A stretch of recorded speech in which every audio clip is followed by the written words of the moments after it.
We provide financial knowledge and strategy. People need to know how to make money. Gusto din nila paano ang pera naman nila ay magtatrabaho para sa kanila. And another one is paano i-build ang solid financial foundation. This is the education na ipipresent ng ING. If you think ang financial education ay nag-aaksaya lang ng oras, ng pera, then try to become a financial ignorance. Ano po ang mapupuntahan natin? So, education, ituturo ko po sa inyo. Ang unang concept na itinuturo ng ING, the X-curve concept. When we say X-curve concept, this involves two lines. The wealth line and the responsibility line. These two lines run the opposite directions ng ating buhay. Sa ngayon, gusto po natin na tayo po ay mag-retire. Tayo po ay mag-retire pagdating ng 60 or before 60.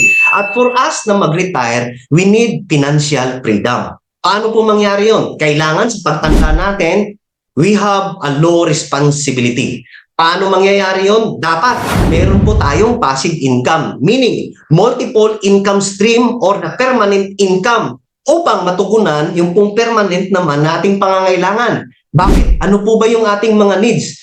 Kahit sa pagtanda po natin, kailangan po natin ng pagkain, tirahan, at isa pa, yun pong healthcare fund. Because ang mga sakit, madalas lumalabas or mostly kapag tumanda na at kapag tatanda tayo. Ang ating target ay dapat wala na po tayong utang.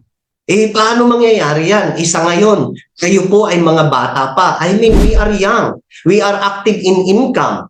Pero napakalaki na po ng ating responsibility. So upang matugunan yan, kailangan po nating magtrabaho. Kaya po tayo nag-OFW. Bakit? Malaki po ang ating mga pangangailangan. And this is the permanent needs ng ating buhay.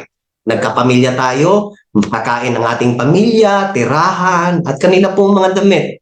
At kabahagi po dyan yung pong pag-aaral nila. And of course, healthcare. Kasi ito talagang sakit, hindi po natin talaga mapipredict ito. So, kailangan i-prepare. At ganun din, nagkapamilya na, kailangan na ng bahay. Nag-loan na, nagkautang-utang na rin. Makikita natin, in stage 1, malaki ang responsibility, pero mababa pa ang ating wealth. But take note, habang tumatagal ang panahon, in the stage 2, lalaki na rin po ang ating savings. Bakit? Kasi po bumababa na rin po ang ating mga responsibility. At the age of 50, 40, makikita natin, lalaki na rin po ang ating mga savings that time.